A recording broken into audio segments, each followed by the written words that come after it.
Hey guys, it's Licious Kid from Climax Combo, and we're back with another Leaks of the Week. This week we'll feature cards from School Girl Strickers, as you can see right in the first card. And we will be continuing Puyo trial deck and booster. Like once again, late on this video, but Puyo has been released. It came out on the 4th of February, and today is Valentine's Day as of today's recording.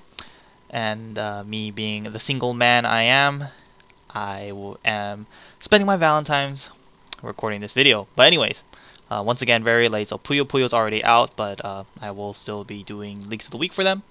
And also, like I said, we're starting School Girl Strickers, and that is coming out on the 26th of February, so quite some time before School Girl Strickers. A couple things about School Girl Strickers, if you guys are not familiar with it already. It is an extremely large booster. I believe it's around 160 cards. Very similar to like how the original Kantai booster was. I think the original Kantai is like, what, 160 cards as well? 165, 170, 150, somewhere around there. I know the original Kantai was really big, so yeah, pretty exciting. A very huge booster. I'm pretty excited for School Girl Strickers. I think the art's pretty cool, and the cards they've shown are pretty cool as well. So yeah, I don't think there's much else to say, so let's get to it. So first off, right off the bat, 1045 double R yellow. Always the yellow double R's first, huh? But anyways, pretty exciting double R. Sumihara Satoka, Striker and Detective. So what she does is when all your characters are of the Striker trait, this card gets plus 1k. I'm sure we can all know.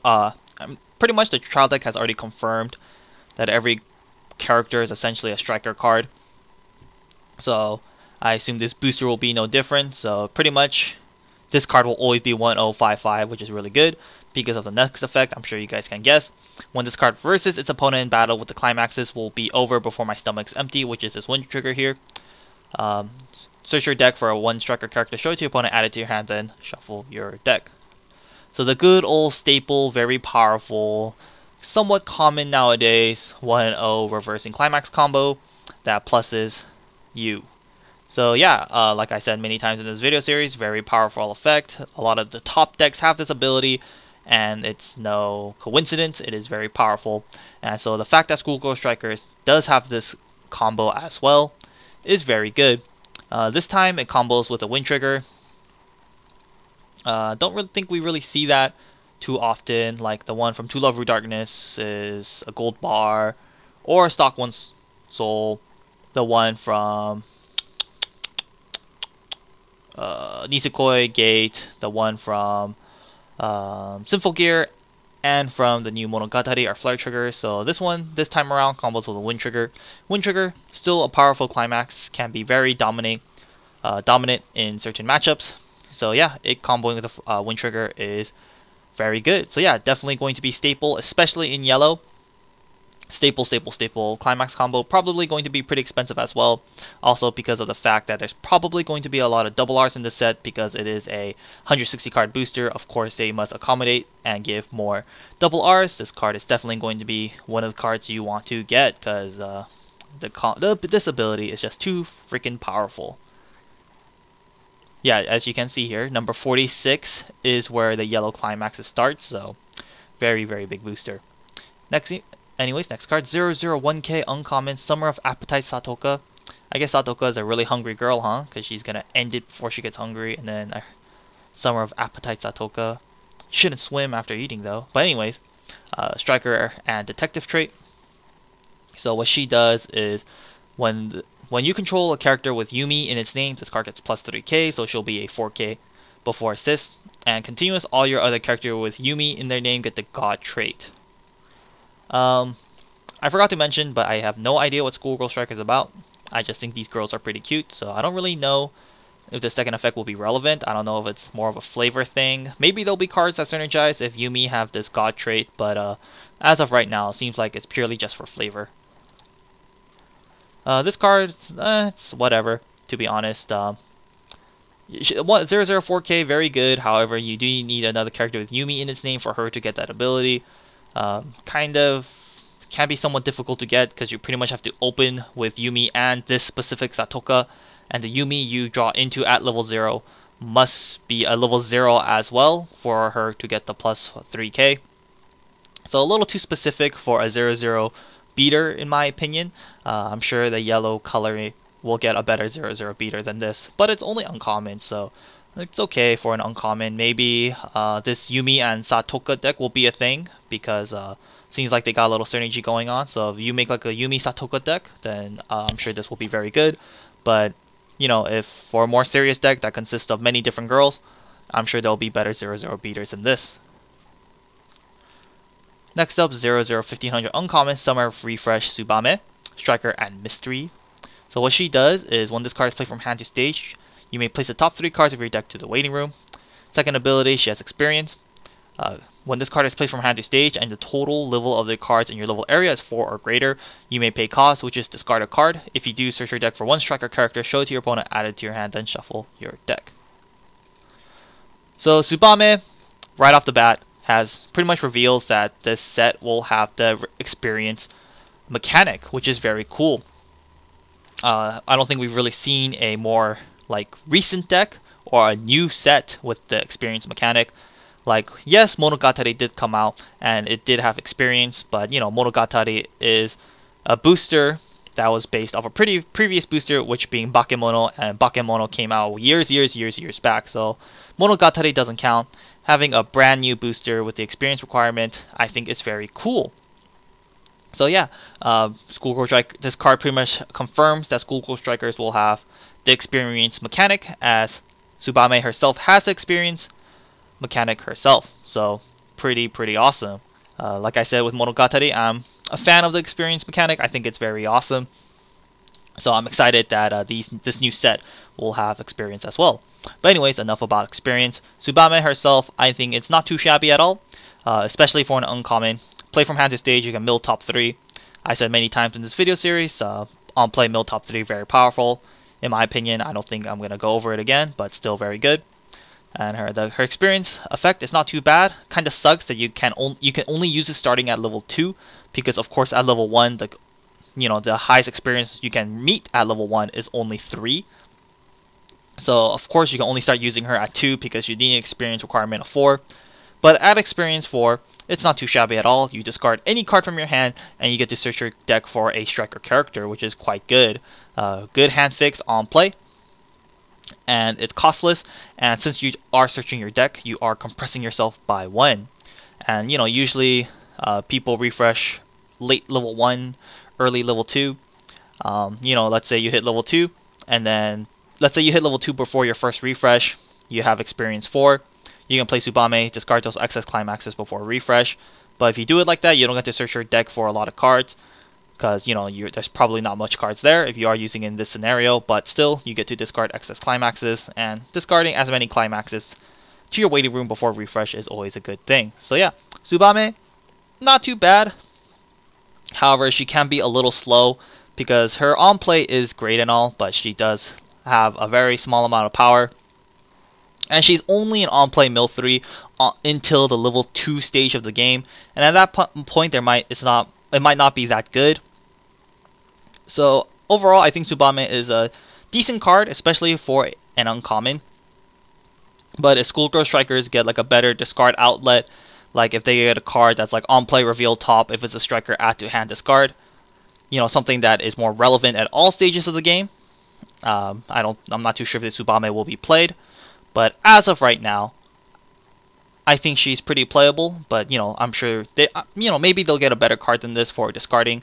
But as of right now, I think it's not too shabby, and especially for an uncommon, I don't think we can really complain. So overall, Tsubame is alright, but I can definitely see this card being overshadowed in the later leaks. Fairly cute though, you know, can't ever go wrong with the bathing suits, am I right? Anyways, so we have the first Yumi card here. Don't forget, this is the card that synergizes with Satoka. So maybe we have to keep an eye out on these Yumi and Satoka cards, because they might have more synergy later down the line. But anyways, oh yeah, this card's pretty good. 00500R, New Ears Sajima Yumi, Striker and Food. Oh, I guess they're both hungry, because she's hungry and she's the food trait. I don't know. Anyways. Continuous, all your other yellow characters get plus 500 power. So 500 global for yellow characters. Experience, when the total level of the cards in your level area is 3 or greater, she gets the following ability. Continues during your own turn, all your yellow characters get plus 500 power. So Yumi, I think, she also reveals something very interesting. Her first ability says all your yellow characters get plus 500 power. So perhaps this will be a color-based set, much like Girlfriend Beta. And if that's the case, that's quite interesting because it has experience. It has some experience mechanic, and it has a whole color-based mechanic like Girlfriend Beta as well. So it's kind of like two set gimmicks slash set mechanics in one set. If that's the case, I think that'd be really cool. But you know, this whole yellow thing might only be for Yumi, but it could be for the whole set. Who knows? We'll see. But Yumi alone is not too bad. If you're running a mono yellow deck or a heavy yellow deck, I think Yumi can be very powerful. 500 global for 500 global, always appreciated, not too shabby. But however, when you hit experience 3, which is pretty easy to do because you can't hit it at level 1, unlike experience 4, like the Tsubame. Pretty much starting at level 1, if you do level up properly with like if you clock level 3 and then level it up, then it pretty much becomes a 1k global during your own turn, which isn't too bad at all. A 1k global during your own turn can be quite powerful, and as we know, yellow is quite dependent on reversing your opponent's character right off the bat because of this 1-0 Satoka. Giving the 1-0 Satoka during your own turn, or giving you the 1-0 Satoka plus 1k during your own turn can be really good. Like, let's say for example, you have two of these Yumis in the back, you have Satoka in the front. So Satoka herself is a 1055 because of her first effect. Let's say, like I said, you have two Yumis and you have experience 3. Then she'll be a 1065, 1075, and then you play the climax, she'll be a 1085, which is pretty damn good. Very respectable. Usually, your opponent will probably have to back up to stop Satoka from reversing your opponent's character, but that's still not too bad because, you know, it's totally costless on your end, and you force your opponent to back up. You don't get to search, but you know, if you have other Satokas on the field at the same time, then they might be able to reverse your opponent's character. So yeah, Yumi right off the bat, not too bad at all. 500 global, give additional power during your own turn, much appreciated with the 1-0. And if yellow does have more on reverse dependent climax combos, then perhaps this Yumi will become all that much more better. Or perhaps if another Satoka later down the line, like seems like Satoka will synergize with Yumi. If another Satoka comes out that synergizes with a Yumi, then perhaps this Yumi will be more valuable because of the fact that she synergizes with another card. So, but as a standalone card, I think she's fairly powerful. And it's only an R2, so I think it's pretty good. Next up, we got 229k, common, 2 soul, broken, staple, run 4. No, I'm just kidding, don't run this, pretty terrible. Anyways, we got 2155R, aiming for magical power, Skezo, Puyo, and weapon trait. So what this Skezo does is, when this card is played from hand to stage, you may pay cost, which is 2. If you do, search your deck for up to 1 character with the name Are. In its name, show it to your opponent, add it to your hand, then shuffle your deck. Are, I don't know if we remember, but I believe she's... Oops, spoilers. She's shown in one of these weeks. It's this girl, Are. She might look a little familiar because on the very first day of Puyo, her level 3 was announced, which is the 3-2 character that combos with the wind trigger, I think, and that does the burn damage. Very, very scary level 3. So his on play allows you to search for an Are, which is kind of cool. Actually, I should first finish his second effect, sorry. Anyways, his second effect, when this card is reversed and the level of the card's battling opponent is greater than your opponent's level, you may place that character to his owner's stock. If you do, place the card to the bottom. Place the bottom card of your opponent's stock to the waiting room. So stock Suicider. However, for level 3s, that come out of level 2 essentially. Anyways, Skezo. Well, I guess we should talk about his second effect first. His second effect is not too shabby at all. 2-1. And he's pretty much like an anti-changer. He's like an anti-change Suicider.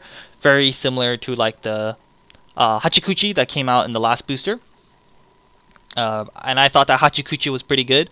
So I will say the same thing with the Skezo. I think the Skezo is not too bad. 2-1 to deal with your opponent's level 3s that come out of level 2 is fairly solid. you know, your opponent has paid more resources than you to get that level 3 out. But if you only need to pay 1 stock to get rid of your opponent's level 3 at level 2, then I do think it's quite worth it.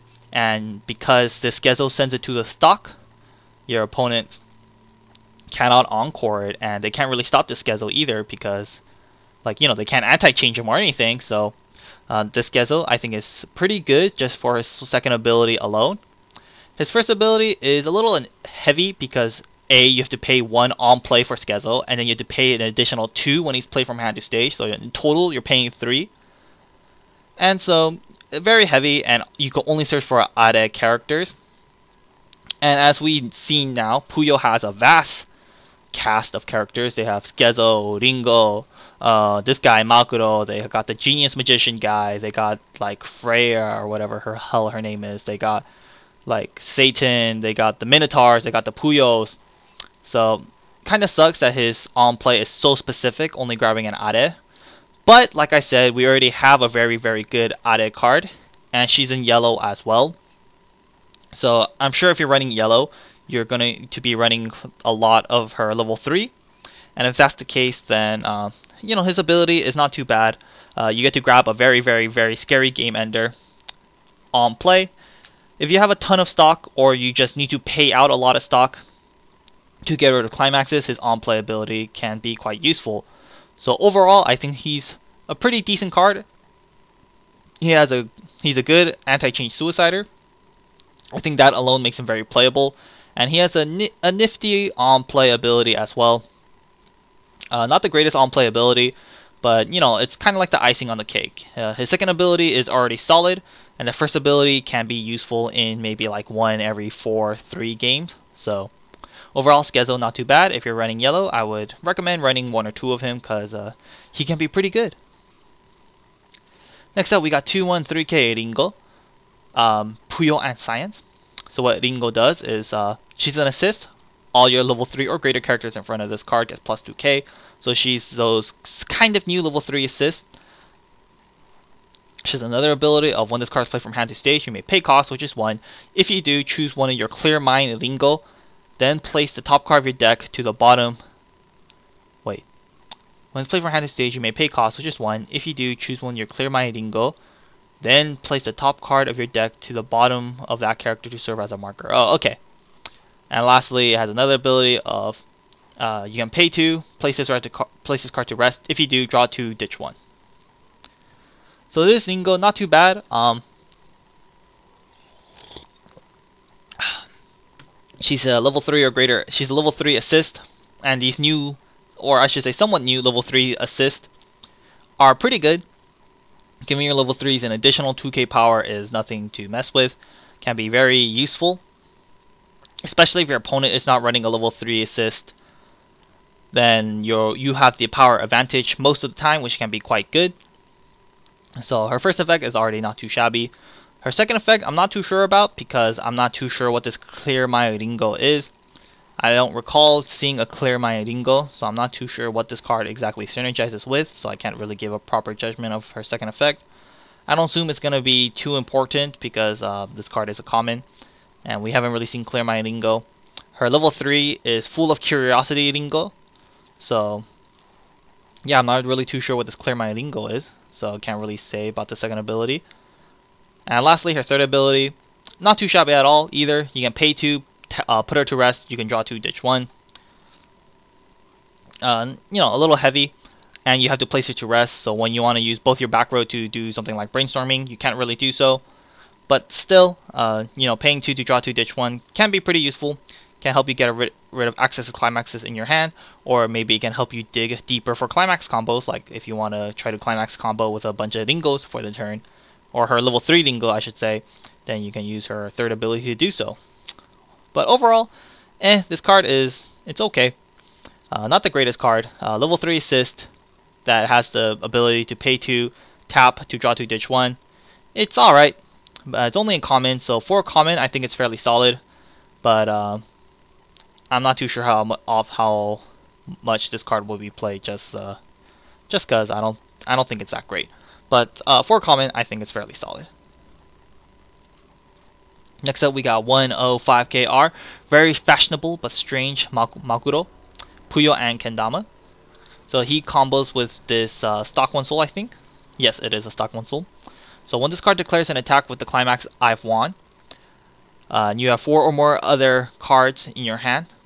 Oh, wait, and you have 4 or more cards in your hand. Look at top 4 cards of your deck. Choose up to 1 Puyo character amongst them. Show it to your opponent. Add it to your hand, and discard any remaining cards to your rating room.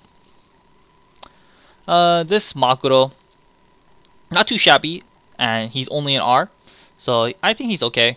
He's like a 1-0 climax combo that pluses you. However, he doesn't get as much benefit as something like Minami or the Maki, because the Minami and the Maki do gain additional power when they do reverse your opponent's character, which is very nice. And also they combo with climaxes that give them additional power, which is also quite nice. However, the benefit of this Makuro, he doesn't give power like the Maki or the Minami. He doesn't have to reverse anything, unlike Maki or Minami, where they do have to reverse something. Makuro doesn't have to reverse anything to look at top 4, unlike those 2 cards. And that's pretty good. The Maki, she is fairly low power. This Makuro, he's not that strong either, but he doesn't have to reverse his opponent's character to get his ability off. His only condition really is he needs to have 4 more cards in your hand, which may be difficult. Maybe as soon as you hit level 1, it can be a little difficult, but still, shouldn't be too hard to accomplish. So this Makuro, he's alright. I don't think he's the greatest card ever, but I mean, for an R, I think he's alright. He pluses you when you combo with him, but it's not the greatest way of plussing. And he's fairly low power, and his combo doesn't give him any additional power. So I mean, I think in the end he's just okay. Especially for an R, he's just alright. But I think something like I just think there's better cards than this you could be running. So Makuro, he's alright. But yeah, he's just alright, I think. I'm not too sure if people will be running him. Maybe. We'll see. But he's okay. Next up, 1-2 backup event, Bantakyu. Anyways, what this event does is counter, choose up to 2 of your Puyo characters. They get the following ability until the end of the turn. Auto, when this card is placed from stage to your waiting room, you may place that character to his original border in rest. This event, it's kind of cool because you get to save 2 of your characters. You pretty much give them encore for the turn. But it's not encore because they don't gain the encore ability. So it does get past stuff like anti-encore. But, who runs anti-encore anymore, right? Anyways, this Bantakyu event, it's kind of cool. You pay 2 stock to potentially save 2 of your characters. But still, I don't think it's really worth it. Somewhat cost intensive. 2 stock at level 1 can be pretty intensive. Of course, this card is not limited to level 1. You can use it at level 2 and level 3 as well. If you can save 2 of your level 3s with this Bantakyu, then of course that's pretty good. Because, level 3s costing 2 cost a piece. If you can spend 2 costs to save 2 of your level 3s, then that can be really good. But besides that, I mean, it's not really worth it. And do you really want to save your level 3s? Because if you save your level 3s, that's cool and all. But of course, maybe you want to spend that 2 stock to play another level 3 from your hand. That way you can get their on-play abilities. So, in the end, I don't think this card is worth it. At level 1 and at level 2, I don't think it's very good. At level 3, it can be cool. But I mean, a lot of times level 3s are awesome for their on-play abilities. So, this Bantakyu event, I like the idea. But I don't think it will be seeing play anytime soon. I think there are better cards you could be running than this. And that's it for Monday. A fairly long Monday, 25 minutes, the usual. Anyways, we got more level 3s for Puyo. 3295R, Yu-chan and Reikun. Puyo and Pun. This card is fairly interesting. Auto, when this card declares an attack, this card gets power plus X until the end of its turn, where X is the number of stock you control multiplied by 500. Has another ability of, during the turn this card is played from your hand to your stage, and when this card reverses its opponent in battle, you may pay cost, which is pay 5, and discard 1 card from your hand. If you do, choose up to 1 Cheerful Ghost Yu-chan and up to 1 Silent Ghost Reikun from your hand and place them onto separate borders on your stage. I guess we should talk about Yu-chan and Rei-kun first. So right here is Yu-chan, 105k uncommon. Cheerful Ghost Yu-chan. Puyo and Pun. So pretty much for every other Silent Ghost Rei-kun on your center stage, this card has plus 1k and plus 1 soul. I'm sure you guys can guess what Rei-kun does after reading that. 105k uncommon, Silent Ghost Rei-kun. Puyo and Pun. For every other Cheerful Ghost Yu-chan on your center stage, this card has plus 1k and plus 1 soul. So these two power each other up by 1k and 1 soul. So Yu-chan are... I guess we should talk about the level 3 first. The level 3 is quite interesting. His first ability, or I should say their first ability, is pretty interesting. With a lot of stock, you can gain a ton of power. And like let's say for example, you have 5 stock, it'll gain 2500 power on attack. So what, this card will be 12k before assist on offense, which is quite scary. But of course, do keep in mind that they are extremely weak without a lot of stock. But of course, you know, when you attack with Yu-chan and Rei-kun, I don't think you should ever really be attacking when they have 0 stock, because of course, you know, you just change your attack order accordingly. If you have 0 stock, you attack with your first character, your second character, then you attack lastly with Yu-chan and Rei-kun. You'll have 2 stock, and then they'll be 10-5 before assist. But, you know, once again, I don't think you should be using them in that situation, because the best part about this card is from its second effect. As you can see here, it is a game ender, and it's a very interesting one. Very stock intensive, paying 5 and discarding a card from your hand. So paying 5, discarding 1 card, stock intensive and somewhat hand intensive, but it gets even more hand intensive because do keep in mind, when you reverse something and you pay cost, you have to play Yu-chan and Rei-kun from your hand, as you see right here. So essentially you're paying 5 and you're losing 3 cards in your hand, which is super huge. That's so many cards you're losing from your hand. But it can be quite devastating because you are getting a ton of attacks in. Like let's say you have 3 characters, you attack with your first character, your second character, you attack with Yu-chan and Rei-kun. Yu-chan and Rei-kun reverses its opponents successfully. You pay 5, you discard a card, then you play Yu-chan and Rei-kun onto your field. You replace your already attacked character, so you replace your first and your second character. Now you have this Yu-chan and this Rei-kun, and do keep in mind they do get the additional soul. Don't forget that. So you're attacking like what, 1, 2, 3, 4, 5 times in one turn, and the additional 2 attacks you get do gain are 2 souls. So you know, having the additional soul at level 3 can be quite nice. But of course, you don't have to play both of them, like if you wanted to, or if you only had like, because it says choose up to 1 Yu-chan and up to 1 Rei-kun. So maybe your opponent's at like 3-6, and let's say you only had a Yu-chan in your hand. That's not too bad because you could play Yu-chan, and she's only 1 soul, and maybe you only want the 1 soul instead of the 2 soul if you played both Yu-chan and Rei-kun. You see what I mean? But I'm sure playing both Yu-chan and Rei-kun would be better because you get 2 attacks in as opposed to 1. But you know, still, etc, etc. But you know, do keep in mind that they do gain an additional soul, and do keep in mind that you don't need to have both of them in your hand to combo. You can only have 1 of them in your hand, and you can still get the extra attack in. Of course, you won't get the most value if you do it that way, but I mean, some situations when you only have 1 of them in your hand, and your opponent only needs like 1 or 2 more damage to die, then of course it would be really good in that situation.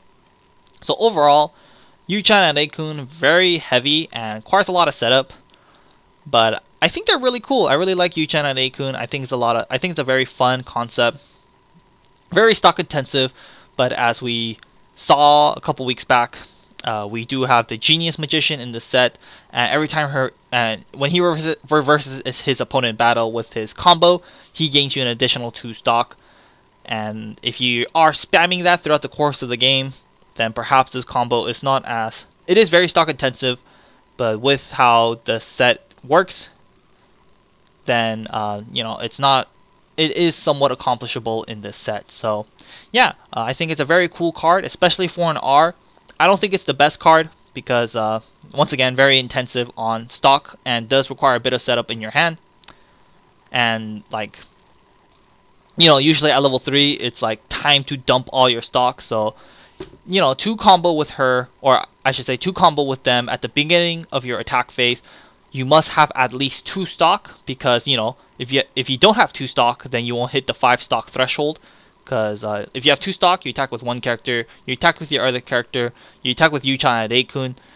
Since you gain the stock before battle happens, you will have 5 stock after you reverse your opponent's character, and then you can go ham. So do keep in mind you need at least 2 stock during your attack phase to combo with Yu-chan and Reikun. Well, you could also only have 1 stock at the beginning of your battle phase, because if you have a stock 1 soul, then of course that will give you the additional stock. So in the end, I think it's a really fun card. Very heavy and somewhat combo orientated, but I think it's a really cool card. But is it the best? I definitely don't think so. Will it be ran? I'm not too sure. I also, once again, don't think so, but I really like the idea behind it. I think it's a lot of fun. Also, another reason why why this card won't be played, or another reason why this card might not be played, I should say, is that you need to be running Yu-chan and Reikun, of course, for this combo to happen. And of course, if you want to keep this combo consistent, you will have to run multiple Yu-chans and multiple Reikuns. Yu-chan and Reikun, they're okay when you have them together. Like if you have a Yu-chan and a Reikun on the field, they're okay. They're both 106Ks with +1 soul. If you have an additional Yu-chan, then Reikun becomes stronger. Like if you have 2 Reichans and 1 Yu-kun, then Reikun will be, what, 107k? 3 soul? Which is pretty cool, but I mean, you have to be running multiple of them, and you need to have multiple of them on the field for them to be good. And I don't think that's worth it. They're pretty, like, by themselves, they're pretty bad. When they're together, they're okay. But, like, I think you'll be hurting your deck consistency as a whole if you're running like 4 Yu-chan and 4 Reikuns to keep this combo consistent. You know what I mean? Maybe you'll need more of a dedicated deck to make this combo happen. Like maybe 4 Genius Magicians, like 3 Yu-chan, 3 Reikun, and then like more stock building cards. I'm not too sure. But these, like, adding both of these cards to your deck kind of hurts your deck as a whole, because they're not that good. And it's only really worth it at level 3. But then at level 3, you might be too far behind, and it might be too late, and it's just not like, it's just kind of hurts your deck as a whole, just trying to get this whole thing consistent. So, like I said, I do think they're a lot of fun, but it's for a serious deck, I don't really see this happening. I think there's better things you could be running. Anyways, of course, there is a card to help them out. It's a 00500 common, Carefree, Yu-chan and Reikun, Puyo and Pun. They are 500 in front assist, and they combo with this gold bar here. When the climax we did it is placed on your climax border, you may pay cost, which is 1. If you do, search your deck for up to 1 Cheerful Ghost Yu-chan and 1 Cheerful Ghost Reikun. Show it to your opponent, add it to your hand, then shuffle your deck. So of course this card keeps it more consistent. Oh wow, I should have gone over this card first when I was saying about the level 3. With the level 3 and the assist in the back, it's pretty good, because you pretty much guarantee getting a Yu-chan and a Reikun from your hand. When you combo, like because this is an assist and this card is not climax combo related, at level 3 you can have this, play the gold bar, pay 1, search for Yu-chan and Reikun, reverse something with the level 3, and then play Yu-chan and Reikun from your hand. Definitely this card keeps it more consistent, but do keep in mind you have to pay 1 when you play the climax, and that might mess you up, because it might deny you from hitting the 5 stock threshold, which can suck. But still, like I said, once again, I think you kind of need a dedicated deck to keep this combo alive. And of course, in that dedicated deck, this Yu-chan and Reikun will be going into it.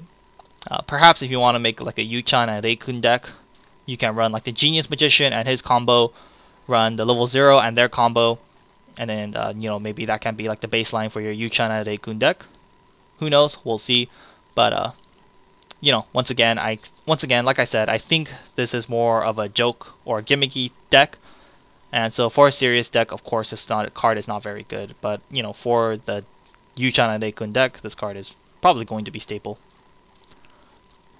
Next up, we got more School Girl Strickers. Very cool art on this card, I must say. Anyways, 2175 uncommon. Others, Origami Akara, Striker, and Hot Blood. Experience when the total level, or pretty much she has experience 5. If you hit experience 5, this card gets plus 1500 power. This card combos with stock 1 soul. Oh, I'm sorry, no, it's a 2k1. Combos with a 2k1. When this card declares an attack with a 2k1, this card gets plus 2k power and the following ability until the end of the turn. When this card reverses its opponent in battle, search your deck for up to 1 character with Hina, Akata, or Kuri in its name, show it to your opponent, add it to your hand, then shuffle your deck. So this Akata, I don't think it's very good because A, she's level 2, and I'm sure we all know now, level 2s aren't that great. If you have experience 5, she's a 2-1 9k, which isn't too shabby, but still is not that great. Her climax combo is not too shabby because she combos with a 2k1. 2k1 is alright. It breaks even as a climax alone, but when you do combo with Akata, you do plus. When she attacks with her 2k1, she gets an additional 2k, so she'll be 2-1 11k with her combo alone. But if you 2k1 Akata herself, then she'll be a 2-1 13k before assist, which is quite powerful. And that's pretty good because she can use all the power she can get, because when she does reverse an opponent's character in battle, you get to search for a character with Hina, Akata, or Kuri in his name and add it to your hand. How good the climax combo will be, of course, depends on how good the Hina, Akata, and Kuri cards are.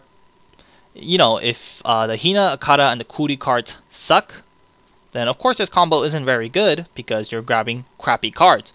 However, if the bulk of your deck does consist of Hina, Akata, and Kuri, then this combo becomes that much better. So, as of right now, this combo, it's okay. But, you know, this only being the second day of the School Girl Strickers League, I'm sure there will be better combos to come. And better combos do come than this Akata. You know, there's no point running this Akata without her combo. So, lots of factors coming into this card. But I do think it'll be overshadowed in the long run, because once again, I'm sure there'll be better combos than this. And the second point is that you need to be running a lot of Hina, Akata, or Kuri in your deck for this card to be better. But, you know, despite me saying that, maybe Bushiroad will try to push for a Hina, Akata, or Kuri deck, because the next cards we see here will also have synergy with Hina, Akata, and Kuri, which we'll talk about right now. Which is this 1045 uncommon full of energy Akata, Striker, and Hot Blood. When the name of all your characters contain Akata, Hina, or Kuri, this card gets plus 2k. So it seems like Bushiroad is going to push for this Hina, Akata, and Kuri deck. So I think, so, you know, if you're running that kind of type of deck, then of course this 2-1 is better. But how viable that deck will be does depend on, like, if they get a better game ender and, you know, other better cards. So we'll keep our eyes out, but still, we'll see. So this combo is, of course, a lot better with if you're running a Kura, Akata, and Hina deck, but I'm not too sure how strong that deck will be. So, you know, this card is kind of reserved for that deck solely. Anyways, once again, of course, same thing applies to this card. This card is only going to be used in a Akata, Hina, or Kuri deck because it's very specific. Next up, we got Hina herself, 001k uncommon, trending, borders Hina, Striker, and Garu. You know, Mika. Yeah, pretty much the Garu trait. Continuing all your characters with Akata, Hina, or Kuri in their names get plus 500 power, so global for them. Another ability of, she has an active ability, you can pay 1, tap her, clock yourself 1 damage. Search your deck for up to 1 character with Akata, Hina, or Kuri in its name, show it to your opponent, add it to your hand, then shuffle your deck. So once again, this card is solely used for the Akata, Hina, and Kuri deck. I don't feel like there's anything else much to say, but still a very good card for the Akata, Hina, and Kuri deck. Next up, we got Kuri herself, 002k common, Frozen Heart Kuri, Striker, and Animals. When the name of all your characters contain Akata, Hina, or Kuri, she gets plus 2k. So once again, reserved for the Akata, Hina, and Kuri deck. And lastly, we have another Hina, 117k common, vanilla. So it seems like Bushiroad is gonna push for this Akata, Hina, and Kuri deck. Seems kind of cool, but of course, and like right off the bat, the girls already have some pretty good synergy, or some pretty cool effects. Like this level 1 is really good in the Kanahira and Kuri deck. 1065 is nothing to mess with. They have a good 500 global that can search for the other pieces. They have a decent 002k, or a decent 004k. But you know, they're gonna, if they want this deck to be a thing, they're definitely going to need some game enders and better game enders, and healers, game enders, better zeros, etc., etc. So, but as of right now, they have a pretty solid foundation. The 1-0 and the 0-0, very solid. Both of these 0-0s and the 1-0, the 2-1's okay, but so far they have a pretty solid foundation for this deck. Hopefully they follow through and give them better cards to make this deck a reality, but we'll just have to see. Next up, we got 1055 common Coconut Vega or Vega. Shinonome Ryuko. Striker trait. Pretty much continuous. When you control another character with the card Yumi, this card gets plus 1500 power. Another ability, when this card declares an attack with the climax, don't say I'm ordinary, is placed on your climax border. This card gets plus 25 power.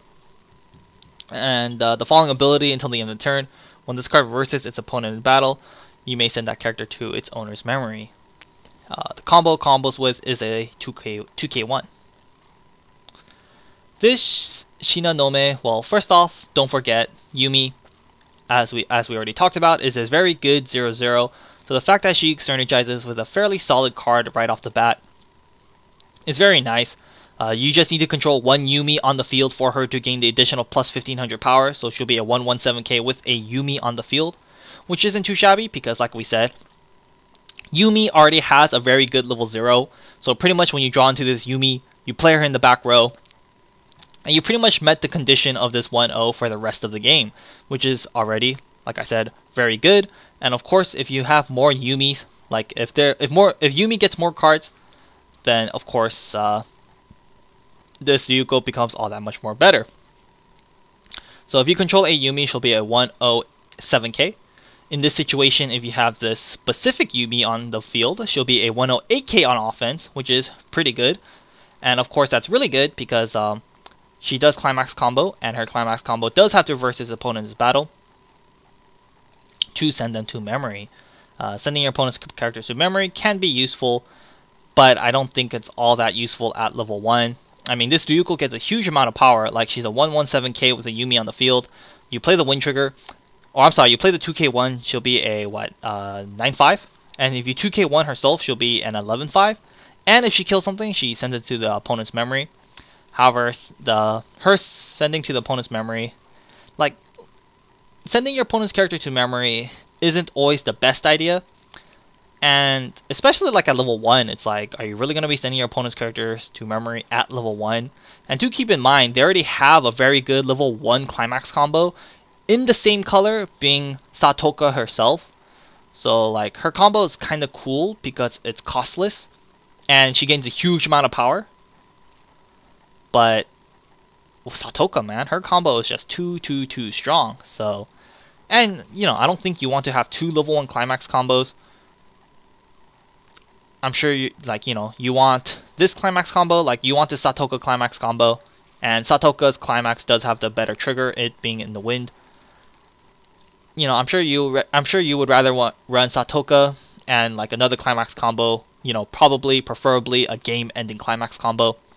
So Ryuko, I don't think she's too bad, especially for an uncommon. Huge amount of power, costless combo, pretty cool, and the optional send to memory. But I definitely think she is way overshadowed in this situation because of Satoka. So kind of a shame, but still, it's like a first world problem. It's like, oh hey, it's a cool climax combo, but oh wait, we got something way better. So who gives a shit, right? So oh well. In the end, Ryuko, I like the idea, but still, don't run it. Oh yeah, she's a 1-1. Oops, I forgot she's a 1-1. That makes this card way worse. Never mind, don't run this card. I totally forgot she was 1-1. I thought she was a 1-0 in my head, but damn, she's a 1-1? Never mind, she's way overshadowed over Satoka now, so don't run it! 1-1 suck. They don't suck, but just a little, just not very popular right now. Anyways, let's go on. Damn, I completely forgot she was a 1/1. All my rambling about her just went down the drain. She's just too overshadowed by Satoka now. Oh well. Let's go on to 104k uncommon ordinary girl Shinanome Ryuko. What the hell? She's an ordinary girl, but she doesn't want to be called an ordinary girl? Her climax is, I don't say I'm ordinary? Oh well, whatever. I guess she gets mad if you call her that. Experience. If you have experience 2 or higher, this card gains the following ability. Continuous. When you control another character with the name Yumi, this card gets plus 1500 power. So pretty much if you have experience 2 and you control a Yumi, she'll be a 5/5 before assists, which is pretty good. Has another effect of act. You can put 2 of your characters from stand to rest.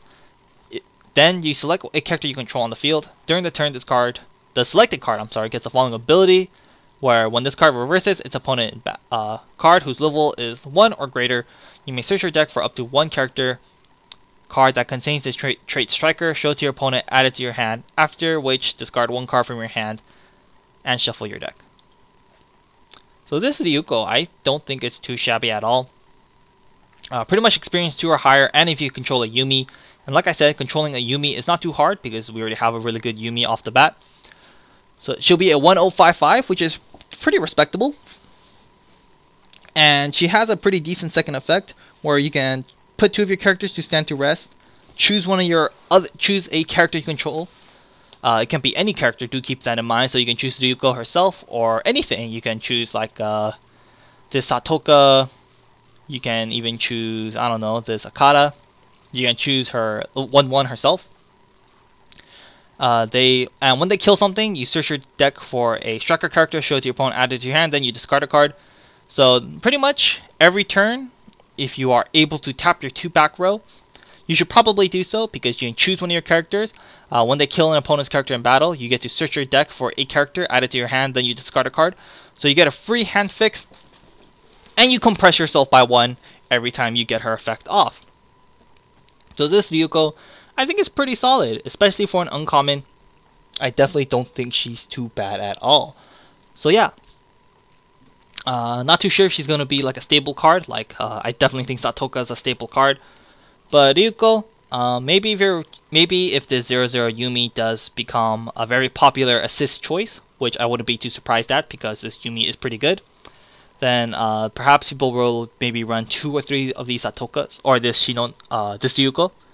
This Ryuko, I don't think you should be running 4 of. Definitely more of a supplementary card. Maybe run like 1, 2, or 3 of her. 3? Maybe that's pushing it. I would say maybe 1 or 2 of her. Not too bad at all. So we'll see how the deck is built. But I definitely think this card does have some potential because it's fairly solid and it's completely costless. Like, her herself is costless, and the second ability is completely costless as well. So, yeah, pretty cool card. Next up, 0/0500 common, Fireworks Shinanome Ryuko, Striker. Continuous, 500 in front assist. Has another ability where you can place this card from stand to rest. If you do, choose 1 character with the trait Striker and give it plus 500 power until the end of the turn. This Ryuko, it's okay, 500 in front assist, and tap, choose a character, give it plus 100 power. It's kind of cool, it's whatever, but definitely overshadowed by Yumi in this situation because Yumi is a 500 global, and starting at level 1, she becomes an additional 500 global on your own turn. There's like no reason to play this Ryuko because of this Yumi. Why have a 500 in front assist when you can have a 500 global? And why have a tap, give a character plus 500 when you gotta have a give a additional 500 during your own turn? So, you know, there's no competition. Just run Yumi. It's just way better.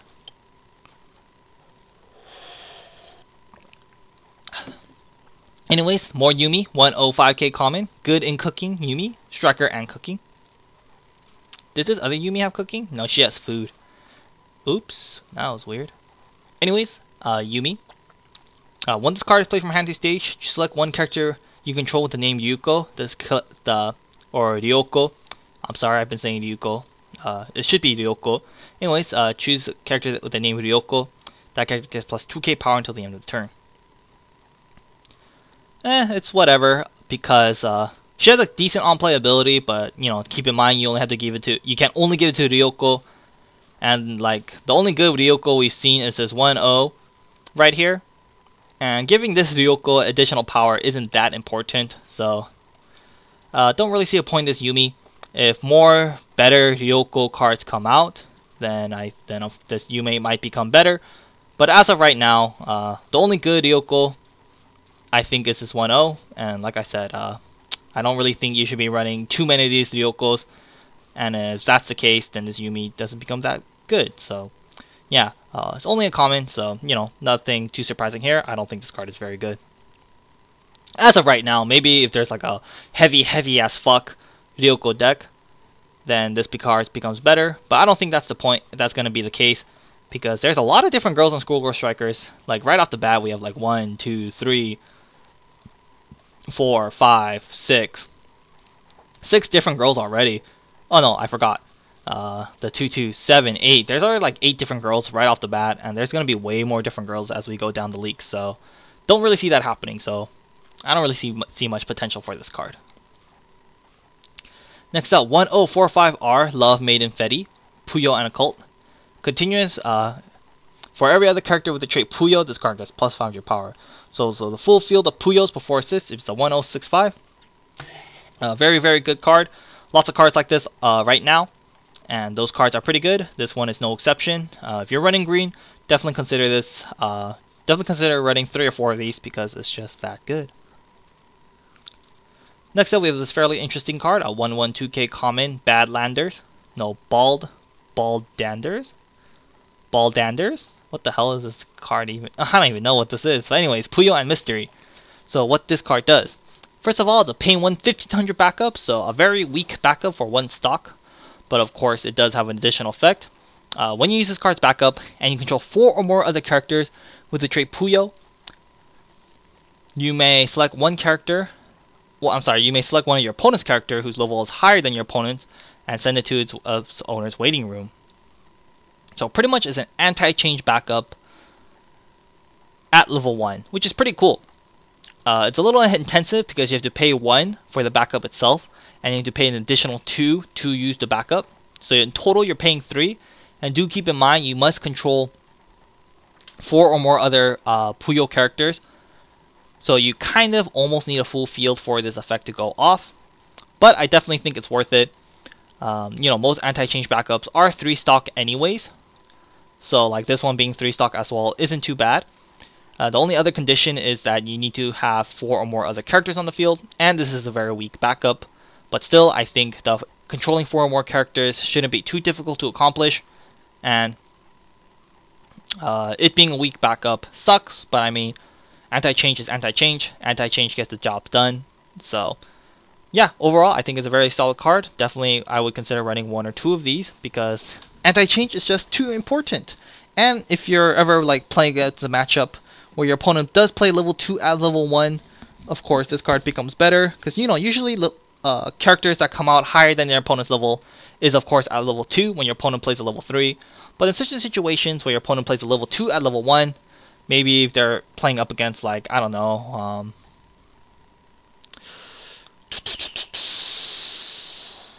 Rewrite, the 2/2 Akane, I don't know her name, I think it's Akane, the 2/2 girl, Vivid Red, if they play Vivid Blue, maybe if your opponent is running like a, what's that, CG, if they're running the Arena and Miku deck, then maybe if they play the 2-1 Arena at level 2, at level 1, you can target that, maybe, we'll see, but still, not too shabby at all, especially for a common, it's pretty good. Next up, of course, we gotta have the yellow Puyo, because every color has a Puyo now, so 00-1500 common, yellow Puyo. First effect, you can have as many copies of this card in your deck. Second, for every other yellow Puyo control in your front row, so this card gets plus 2k. So if you have 3 yellow Puyos in the front row, it'll be a 0055.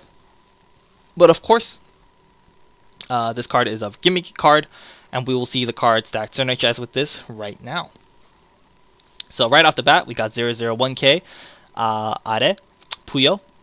So she's a 500. During your turn, all your characters you control get plus 500 power. So 500 global during your own turn, not too shabby. She's a Brainstorm. You can pay 1, put 2 of your characters from stand to rest. Place the top 4 cards of your deck to the waiting room. If there's any cards named the yellow Puyo in those cards, You may search your deck for a cost 0 character with the trait Puyo and place it onto any border on your stage, then shuffle your deck.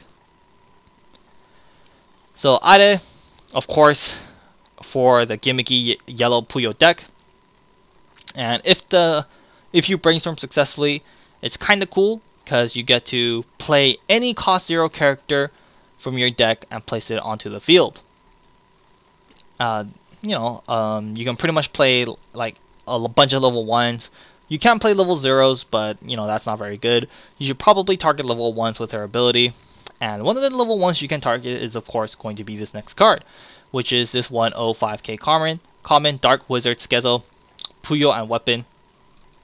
Oh, he's a wizard? Then why does he use a sword? I thought he was a warrior. Oh, never mind. Aiming for magical power Skezo. I guess he's like a magic swordsman. But anyways, this card, when this card declares an attack, select up to one character you control with the Puyo trait. That selected character gets plus 1k power. If there is a card named Yellow Puyo in your clock area, however, select up to one character you control with Puyo in its trait, and that selected character gets plus 1k power. Auto, if this card is reversed in battle, you may place this card onto your deck. So Dark Wizard Skezo is kind of cool. On attack, you give a character plus 1k. If you have Yellow Puyo in your clock, he gives an additional plus 1k. Of course, you could split it, like you target one character, give it plus 2k.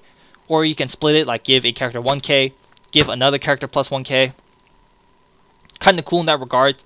And of course, to make that happen, you need to have a Yellow Puyo in your clock area. So of course, this card is kind of reserved for your Yellow Puyo gimmicky deck. And when he dies, he goes to the bottom of the deck. The point of that is because he goes to the bottom of your deck, you can use Are, Brainstorm. If you hit a Yellow Puyo, which is most likely going to happen in a Yellow Puyo deck, you bring back the Dark Wizard, and then he can now dish out more damage. And he can always be a target for Are, because he always goes to the bottom of your deck when he gets reversed by battle. So yeah, some kind of cool nifty synergy, but personally, I don't think it's very... I don't know, I think the other Puyos are a lot cooler. Especially the green Puyo. I thought the green Puyo was a lot of fun. The red Puyo was kind of cool. The blue Puyo was kind of cool as well. This yellow Puyo synergy, it's not as cool in my opinion. Kind of lame. But we're not done with the yellow Puyos yet, because the next day will feature more yellow Puyos. But first of all, we got 001k Double R Sweet Tooth Lemres. Okay, I was just double checking on these. But anyways, Puyo and Sweetness. Auto, when this card is played from hand to stage, reveal the top card of your deck. If that card is a character with the Puyo trait, add it to your hand, then discard one card from your hand. It's a Brainstorm. You can pay one, place the top 4 cards of your deck to the waiting room. For every climax you hit, you may perform the following action. Search your deck for one character containing the Puyo trait, show it to your opponent, add it to your hand, then shuffle your deck.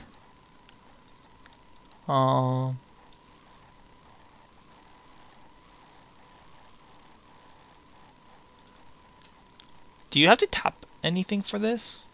Is there a discard after? Because it's not saying it. There's no tap picture here, but if this is the case, then this is a spammable plus Brainstorm, and that's like breaking the game. Pay 1, place the top card of your deck to the waiting room. Per every action that is sent to the waiting room, you perform the following actions. Search your deck for one character with the Puyo trait, show it to your opponent, and then shuffle your deck. 1 second. Okay, here we go. I had to call for a little backup, but anyways, yeah, this translation makes a bit more sense because afterwards you choose one card from your hand and then place it into the waiting room, so you break even. Because if this card was spammable and plus, like I said, it'd be breaking the game. So here's the proper translation. Pay 1, mill 4. For every climax you hit, search your deck for a Puyo character, add it to your hand, then discard one card from your hand. So pretty much, if you hit 3 climaxes, you search 3, but then you discard 3. So yeah, this is how the card actually works. Makes a bit more sense. But simple translation error, or yeah, simple error. But anyways, Genius, or I should say Sweet Tooth Lemres, not too shabby at all. On play, reveal top. If it's a Puyo character, add to your hand, discard. Usually you will hit a character, so a pretty good way to discard excess climaxes from your hand, or it's a pretty decent hand fix. His second ability, also very good. Spammable Brainstorm, that gives you a pretty good hand fix every time you do hit a climax. Very good as well. So yeah, two very good abilities on one card.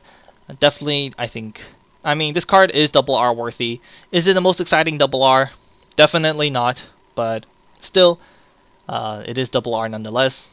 Pretty solid card. I would definitely recommend running maybe 2 of him, 3. I'm not too sure if I would go 3, but definitely I would consider 2 of him. His on-play ability is very good, and spammable Brainstorm can be quite clutch in certain situations. So yeah, overall a fairly solid card. Perhaps the spammable Brainstorm will be better in the green coloring, because, you know, if you are choosing to run the Genius Magician Climax combo, and you need to burn a lot of, you have so much stock to burn, and you need to refresh really quickly, then this Sweet Tooth Lemres can be really good in that situation. So yeah, perhaps a little better because of how the green set, or the green color might work in this set, so we'll see. Next up, we got 2/1 7k common Innocent Draco Centaurus. It's been a while since we've seen this girl. Puyo and Fangs. Has an ability, when the card declares an attack, place the top 3 cards of your deck to the waiting room. If there's any cards named Yellow Puyo in those cards, all your characters has +1 soul for the turn, so more Yellow Puyo synergy cards. Once again, this is for your Yellow Puyo deck. If you're running the Yellow Puyo deck, go ahead and run this. The only problem with this card, or I should say the biggest problem with this card, is that it's 2/1 7k, which is ridiculously weak, and her ability is mandatory, so you might not want to mill in certain situations, but this Draco Centaurus will force you to mill. So, a couple problems there, but I mean, hey, it is a gimmicky card. You know, if you're running the gimmicky deck, then why not go full gimmick and run the Centaurus? Anyways, we got next card, 3/2 10k Puyo Hell Creation Satan or Satan. Puyo and Horn has a couple abilities. Auto, when it's played from hand to stage during the turn. During this turn, this card gets gains +3k power, and your opponent may not play any backups from their hand. Auto, when this card is being front attack, you may pay cost, which is pay 1, discard a Yellow Puyo. This card gets +4k power until the end of the turn. Once again, this card is more of a gimmicky card. Yes, you can run him in a serious deck solely for his on-play ability, where he gets an additional 3k and your opponent cannot play any backups. Denying your opponent the ability to use backups can be quite useful, but still I don't think it's good enough. And his second ability is also not that good. Yeah, you have to use it in your Yellow Puyo gimmicky deck, but I mean, even in the Yellow Puyo gimmick deck, his second ability is like whatever. When he's being attacked, you just pay 1, ditch a Yellow Puyo. He gets +4k. It's honestly like whatever, and it's not that exciting. So, you know, on offense, or when he's played from hand to stage, he's really strong, being 13k, and on defense, he's essentially 14k. But like after that, he doesn't really do anything. So like, is there really a point in keeping him alive? Because when it's like, okay, you play him from hand to stage, your opponent can't back up, he's 13k, he kills something. Next turn, it's your opponent's turn, they attack into him, you pay 1, discard a card, or pay 1, discard a Yellow Puyo, he's 14k, so he's really hard to kill. Then it's back to your own turn. And then what? He's only 10k base, he doesn't game end, he doesn't do anything, he's just a vanilla on the field. So,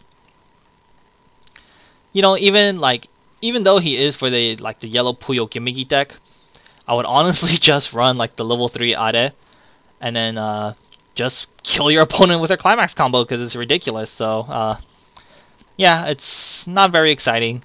It's for the Yellow Puyo gimmicky deck, but it's not like a very good level 3 in the Yellow gimmicky Puyo deck either. So, you know, just run the level 3 Are in your Yellow Puyo gimmicky deck because it's just that much better. So yeah, don't really recommend this card.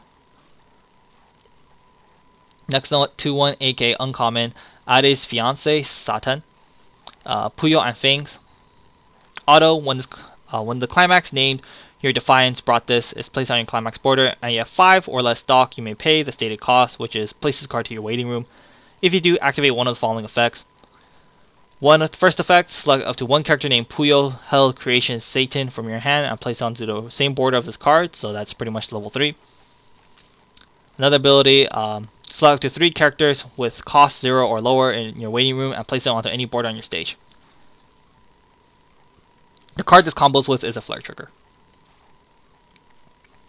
So this card, honestly, is pretty bad. To use this combo, you need to have 5 or less stock, which is not really good. You don't really want to have 5 or less stock at level 2. Secondly, you have to kill himself, so like, you know, that's not very good either. Lastly, his combo effect isn't very good. You get to play the level 3 from your hand. That's your first option. Like I said, the level 3 is pretty bad. The other effect is you can choose up to 3 characters with cost 0 or lower and place it onto any border on your stage. That can be cool because you can, like, I think that's better because if you have 5 or less stock, you probably want to gain more stock, and you do have to kill himself to get the combo off, and so that's a minus. And playing the Flare Trigger from your hand is also a minus.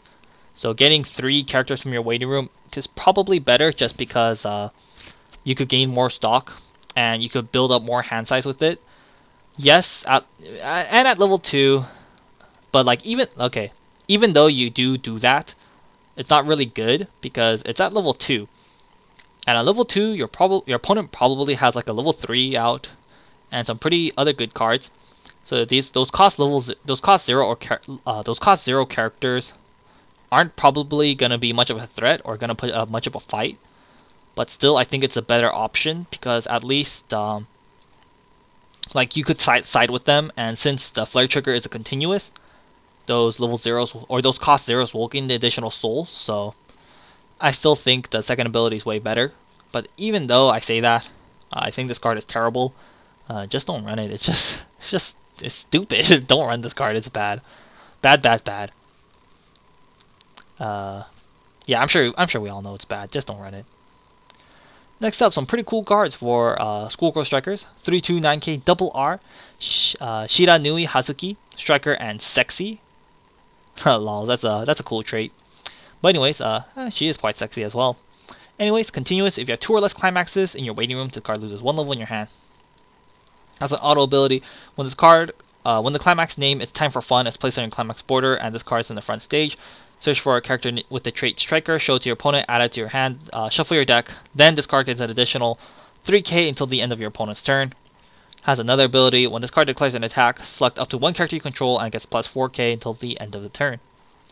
The card it combos with is a Wind Trigger. Climax common. Oh man, that's kind of weird. Because in yellow, we already have a bomb-ass Wind Trigger Climax combo. But in yellow, they gave a level 3, Double R, a Wind Trigger Climax combo as well. Fairly interesting why they would do that. But anyways, this level 3, not too shabby at all. She can come out at level 2, which is, of course, always good, because having level 3 at level 2 is always awesome. Her condition is fairly easy to meet, because her first condition, you only need to have 2 or less climaxes in your waiting room for her to come out at level 2. And like I said many times in this video series, that's pretty easy to accomplish. She's only 9k, but on offense, she's quite powerful, because you can give any of your characters plus 4k. Of course, she can give it to herself as well, so on offense, she can be potentially 13k, which is very strong. Or maybe you want to give it to the Satoka, maybe, if you plan to combo with her for that turn. Her climax combo is not too shabby either, because on attack, you search your deck for a striker character, so you pretty much break even. And then she pretty much gets plus 3k until the end of your opponent's turn. So on offense, if you do plan to combo, she'll be 13k at least, because 3k from her ability, 1k from the 1k 1 soul, so yeah, 13k. And if you choose to target herself for her effect, that's 17k. I think that's a little overkill, but still, I mean, you can do that. So overall, this Hazuki is okay. She comes out at level 2. Gives a huge amount of power on offense. However, on defense, she is a bit weak. But on defense, or you can mitigate that with her climax combo. And her climax combo, it's okay, because you break even. And she gets a ton of power. So overall, this card is fairly solid all across the board. However, will this card be like a mainstay card in yellow? I'm not too sure, because like I said, once again, we already have a level 1 with a really good Wind Trigger climax combo. Her climax combo, like I said, is not too bad, but it doesn't game end. And so if yellow gets another level 3 with a game ending climax combo, I think that level 3 will be preferred. And if that's the case, then you might not run her Wind Trigger climax combo. And if that's the case, this card might not be as good. But even without her combo, she's fairly solid because she can come out at level 2. And she gives a huge amount of power on offense. So, like I said, this card is very solid. But it does have a good chance of being overshadowed in the later weeks of leaks to come, because of how this card does not game end. Like, let's say they get a level 3 that combos with like a flare trigger, and that can game end really strong, or like really well, like Yami, or the level 3 Are from Puyo. Then I think, like, you know, people will run the game ending climax combo, and if that's the case, then this Hazuki without her climax combo isn't as good. And if that's the case, people might not choose to run Hazuki. But like I said, we'll see. Really just depend on what other cards come for yellow. Like if yellow gets a level 3 game ender that's not dependent on a climax combo, then this Hazuki will probably stay as a popular card for yellow. But once again, we really just have to wait and see. Next up, 6K uncommon Coconut Vega Shiranui Hazuki, striker and sexy once again. Experience, if the total, pretty much if you experience 2 or higher, this card gets plus 100 power and the following ability of Hand Encore. So it should be a 1/1/6/5 with Hand Encore with experience 2. Has an act ability where you can place 2 of your characters from stand to rest, and this card gets plus 2/5 power until the end of turn. So if you hit her experience requirement and you use her second ability, she'll be a 1/1/6/5 7k 8k. She'll be a 1/1/9k before assist, which is alright. And she has Hand Encore, which is alright. But still, I don't think she's really worth it. 1/1's not the greatest thing ever. 1/0's definitely a lot better. So I don't really think this card will be used. Next up, 1/03k uncommon Unfamiliar Swimwear Imina, striker and karate. Or should I say karate? Anyways, auto. When another of your characters with the trait Striker is declared as a front attack target, you may pay cost, which is send her to waiting room. If you do, that character gets plus 1500 power until the end of the turn. So, very similar to a lot of cards. We've seen cards like this time and time again. Anyways, however, she's a little weaker than those, but she does have another effect. She has a pay 1 bond for the determined to be cool Mari. I guess we should go over Mari first. 1/05k common, determined to be cool Mari, striker, and cool. Continuous, if you have 2 or more other characters with the Trust Striker trait, she gets plus 1k power. This Mari, I think it's whatever. 106k, not too bad. But I mean, I think you would want a bit more power. I think maybe a 107k on offense would be better. Because you're already, like, if you're running yellow, you're already going to be running 4 of these Satokas. And she's a 1055. With an amazing climax combo. Is there really space for a 106k? It's only 500 more power than your Satoka. And I don't think that's really worth it, you know? It's just doesn't give enough. Like, I'd rather have more utility or a card with more power. So, I don't think this Mari is going to be ran just because of how good Satoka is. And this Mari is honestly a little lackluster. Just a 106k. Doesn't really compete nowadays, so don't really see this Mari being played. And of course, if that's the case, this Imina playability does go down, because if she's not being played, then her bond is completely useless. Of course, she does have a first effect, and her first effect is okay. You know, being one of those pseudo character backups can be cool, but it's only 15, and it's just not good enough in my opinion. So This duo right here, I don't think we'll be seeing play anytime soon.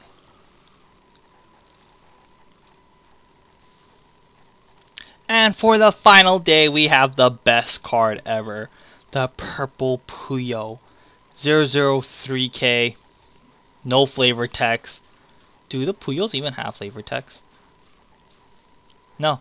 Anyways, 003k common purple Puyo. As you can see here, he's a purple card, so he's the only purple card in Weiss, which is totally broken. But he's so broken, he can't be used inside or standard, so what a shame. But anyways, joke card. Pretty funny, but you know, you can't play it, so we'll go on. 001k uncommon Primp Magic Academy student, Rafine, Puyo, and Lady. Combos with this stock 1 soul right here. So once played from hand to stage, you may pay cost, which is 2. If you do, salvage a character. Combos with the 2k1, no, stock 1 soul, sorry. Combos with the stock 1 soul. When you play the stock 1 soul, you may pay cost, which is clock yourself 1 damage and return this card to your hand. If you do, search your deck for 1 level 0 or lower Puyo character and place it onto levels the original border of this card.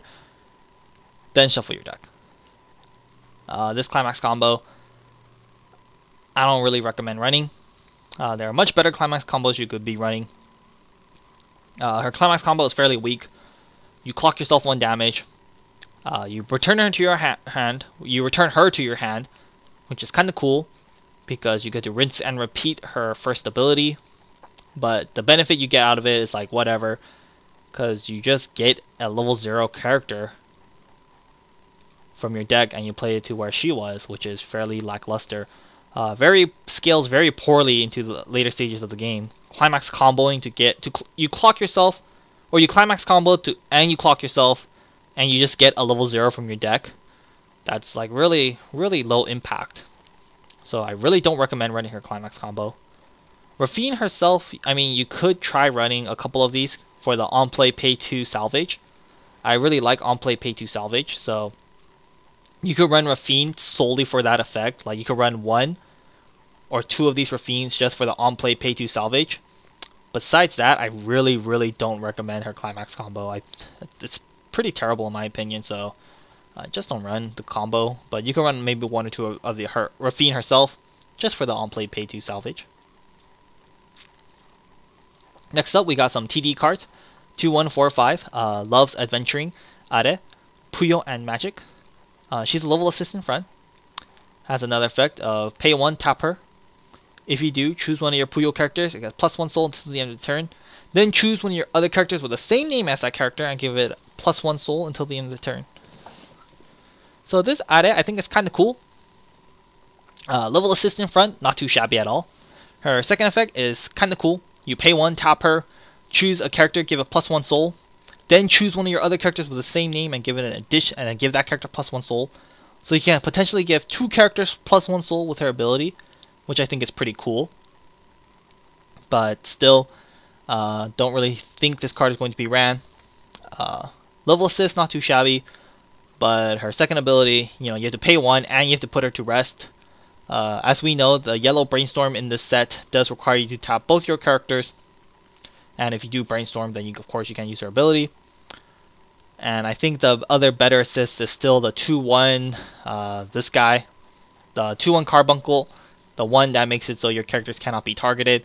I think that one's a little better just because not being able to target your characters can be very devastating in certain matchups. So yeah, and there's like Are, her second ability is cool and all, but to get the biggest value out of this card, you have to have 2 characters on your field with the same name, which isn't very difficult to accomplish. But I mean, if you don't manage to have 2 characters with the same name on the field, when you use her second ability, it's pretty lackluster. So I mean, you can use this like a bunch of level 3s Ares. Like if you have level 3 Are, level 3 Are, level 3 Are, and you have the 2-1 assist in the back, you can pay 1, tap, give your Ares plus more soul. So there'll be like 2 of them will be 3 soul each, and then you combo, and then there'll be 4 soul each. So you can like side for 1 if they cancel, like side for 1 if they cancel, they burn up for a lot of damage. You could do something cool like that maybe, but still, For having my Ares being untargetable, I think is a little better. So I just don't really. I mean, I think this card is cool, and it's only a TD card. Do keep that in mind. And for a TD card, I also think it's pretty cool. But still, I think the 2/1 carbuncle that makes your characters untargetable, I think it's better. So yeah, but still, I like the idea behind this card a lot. I think it's cool, kind of cute as well. But we'll see. But for a TD card, solid. But I still think the carbuncle's a little better. Speaking of carbuncles, we have level 3 for the TD. 3/2 10k TD. Together with added carbuncle. He heals on play. And has another ability of when this card is played from your hand to stage, this card gets power plus X until the end of the turn, where X is the number of Puyo characters you control multiplied by 500. Carbuncle, I don't think he's... I mean, he's alright just because he heals. I don't think we've seen a healer for yellow yet, right? Did we? I don't think we've seen a healer for yellow yet. And because of that, I think his playability goes up. If you want to run like a mono or a heavy yellow deck, then you can maybe run a couple of these carbuncles just so because he heals. And besides that, that's really it. When he's on offense, when he's played from hand to stage, he can be pretty big because if you have a full field before assist, he gets an additional 2/5, so he'll be 3/2 12/5, which is pretty strong. But you know, besides that, that's whatever. And him being 12/5 is also whatever, but still, he heals, and he's in yellow, and that alone makes him okay. So, you know, if heavy or mono yellow becomes a thing, then of course he can be pretty good. But I'm sure people will be running like dual or tricolor, and if that's the case, then of course you could be running the healers in the other color. And if that's the case, you don't really need this carbuncle. But still, just really depends on how the decks are going to be built. So we'll see. But I mean, he heals, so that's alright. Next up, we got more double R's for yellow, or I'm sorry, for School Girl Strickers, and this time it's in blue. 3/2 double R, Kanagi Shiori, or Kanagi Shiori, Striker and Chunibyo. Okay, I guess she got the whole Chunibyo syndrome going on. Anyways, continuous, if you have 6 or more climaxes in your waiting room, this card loses 1 level in your hand. Experience, if you have experience 5 or higher, this card gets power plus X, where X is the level of the character directly opposite of this card, multiplied by 500. And on plays, when it's played from hand to stage, it heals. So this is very similar to the 3/2, what's his name? 3/2. Man, what's that guy's name from Psycho Pass?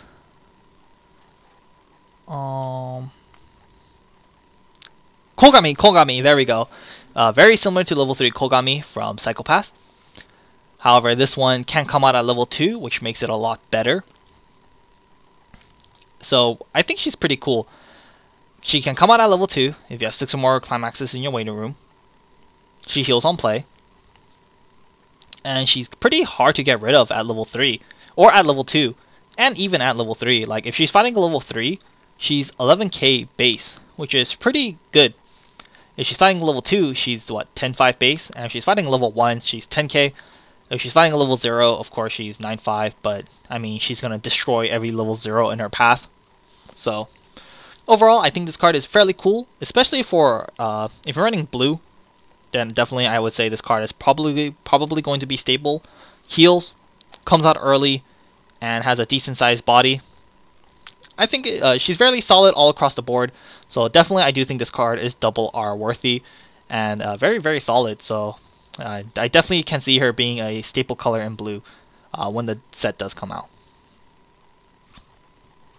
Next up, we got 001500R Chocolatier Yui, Striker and Maiden. Pretty cute girl. Anyways, what she does is during your opponent's turn, your other character in the middle border of their center stage gets plus 1 gate power. Has another ability, Brainstorm, pay 1, tap 2. I'm sure you guys can guess. Put top 4 cards of your deck to the waiting room. For every card you hit, search your deck for 1 striker character, show to your opponent, add it to your hand, then shuffle your deck. Yui, very good card. Like I said, plus Brainstorm, always good. She, plus Brainstorms, so she's already very good. Her first ability, not too bad. Giving your character plus 1k during your opponent's turn. Pretty good. So overall, this card, 2 great abilities on a level 0, and she's only an R. Definitely very good. Definitely can see her being a staple card when the set does come out. 002k common, Chocolatier Hotaru. The Chocolatiers are pretty cute. Anyways, continuous. If you have 2 or more other striker characters, this card gets plus 1k and plus 1500 power.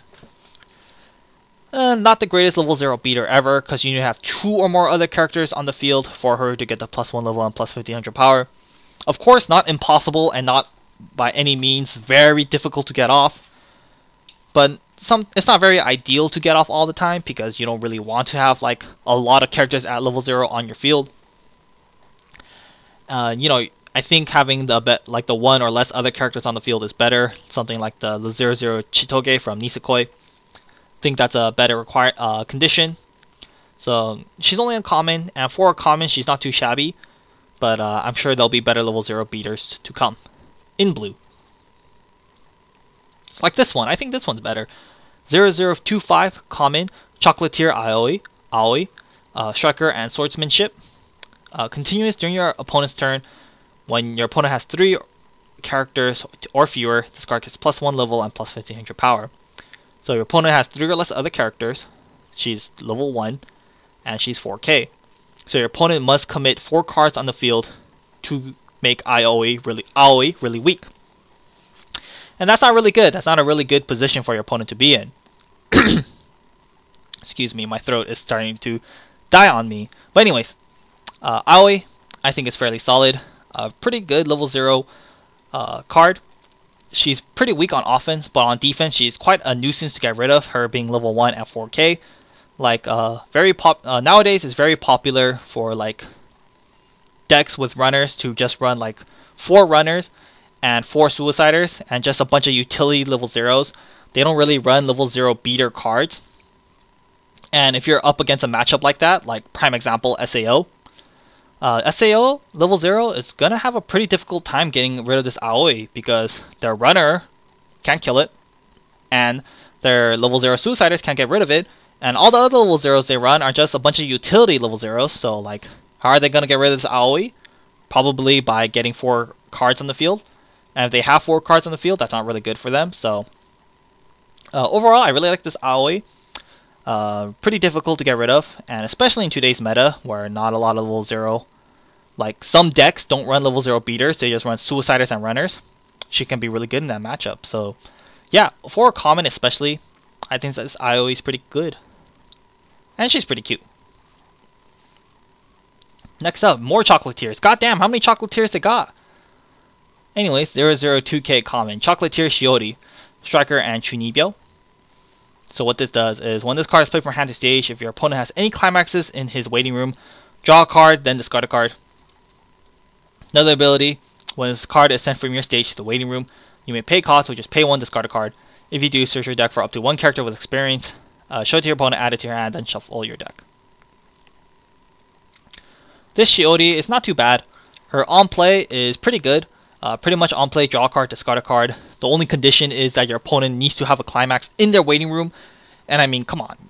Like, that's gonna be happening like 85% of the time, if not 90% of the time.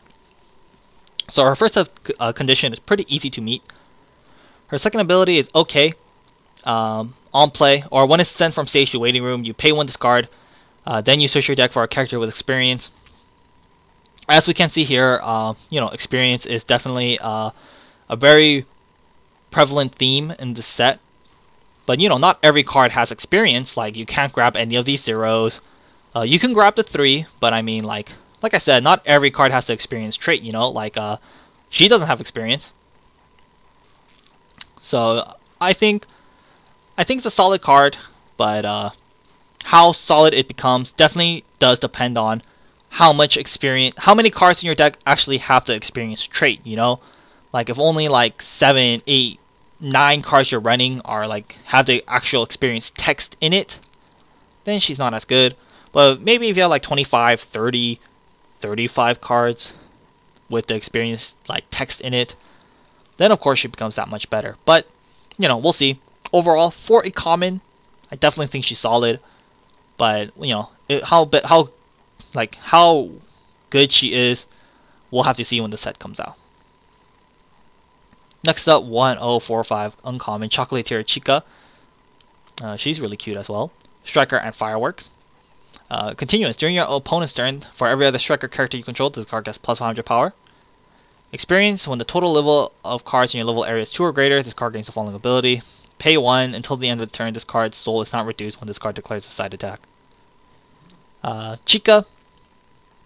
They're cute and all, but don't really think you're going to be making the cut. She's a 1065, which is very good. However, only on defense. So on offense, she's really weak.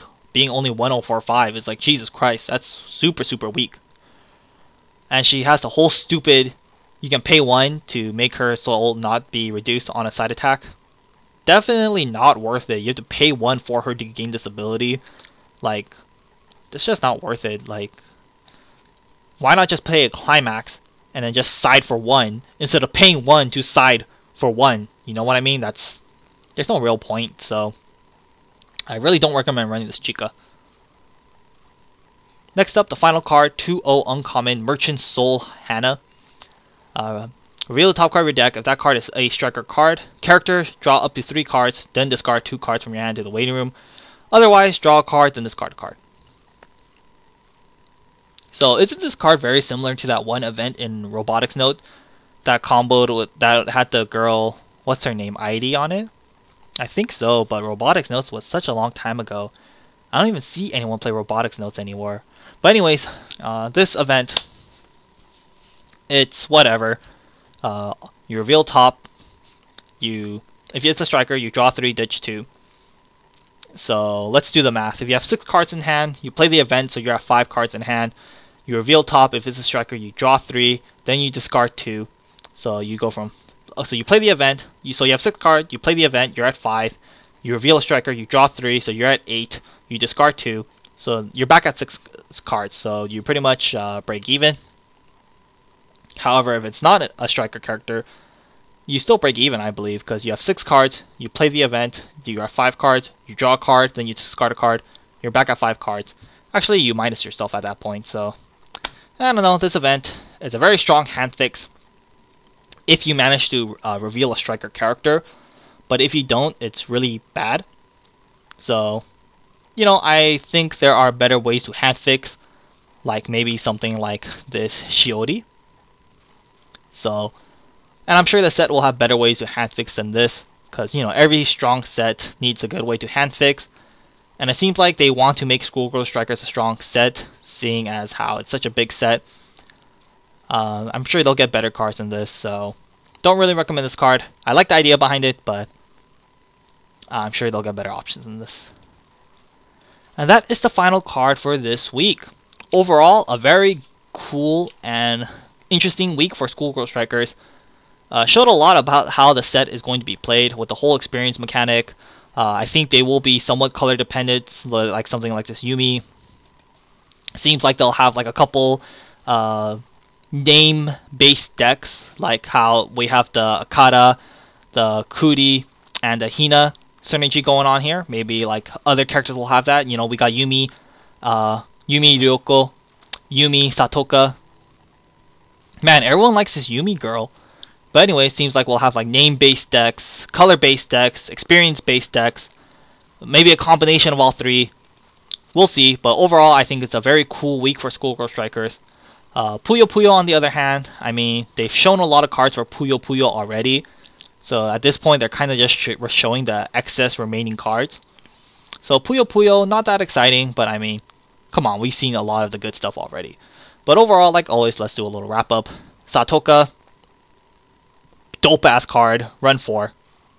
Dope-ass climax, run 4. Satoka, this one, I'm sure they'll get better 0 beaters.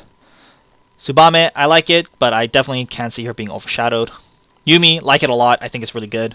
2-2 event, busted. 2-1, Skezo, great second effect. Okay first effect, so overall, as a whole, makes him a okay card. Ringo, it's okay, but I can't see her being overshadowed. Maguro, I like the idea. I think it's okay, but I don't think it's going to be ran.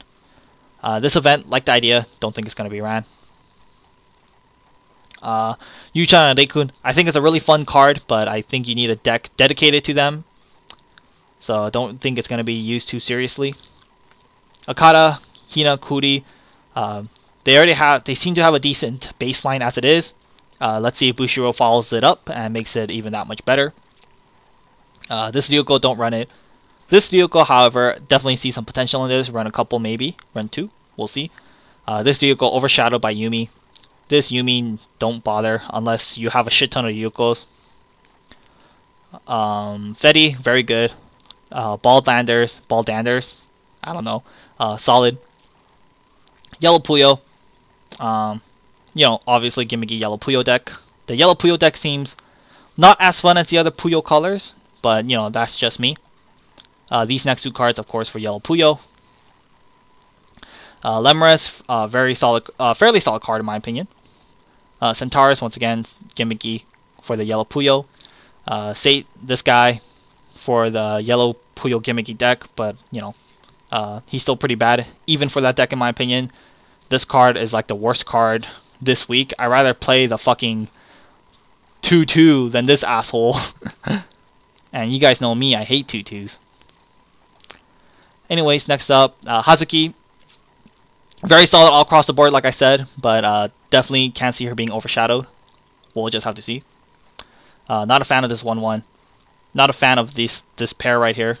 Purple Puyo. I'm sorry, this is the most broken card this week. It's just too broken. It got banned before it even got released. Like, that's when you know it's broken.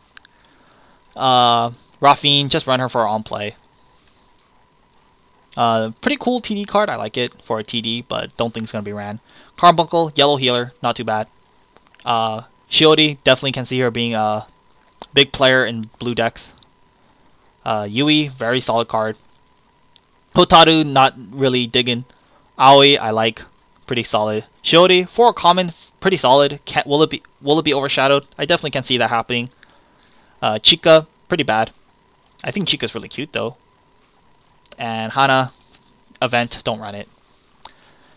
And that is all for this week, guys. I hope you guys enjoyed this video. I'm still trying to play some catch up. I have a really busy schedule for work this week, but I'll try to make something happen. I definitely want to pump out another Leaks of the Week this week. So yeah, hope you guys enjoyed this video, and until next time, guys, we'll end it on Chika, because I think she's really cute.